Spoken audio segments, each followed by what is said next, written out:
આખી દુનિયામાંથી લગભગ 75% માણસો એવા છે જે ન ગમતું કામ કરીને જિંદગી વિતાવે છે.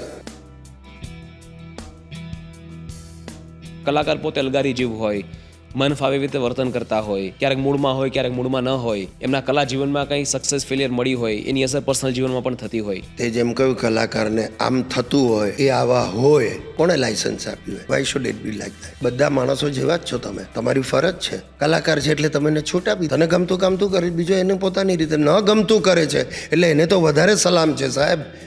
ગમતું કામ કરીને નથી વિતાવતા. બહુ જ ગણ્યા ગાંઠા એવા છે જેને ભગવાન એવી લિબર્ટી આપે છે કે જ્યાં તારું ગમતું કર ને તારું ગુજરાન પણ ચાલશે. It's so easy to say. હવે મને છે ને આ દુનિયાદારીમાં રસ નથી, હું આમ નીકળી ના, એ ભાગેડી વૃત્તિ છે. શું કામ રસ નથી? શું કામ નીકળી જાવ? અને તું નક્કી કરે તો પછી આ પરિવાર ઊભો શું કામ કરે? Who has given you that privilege or right?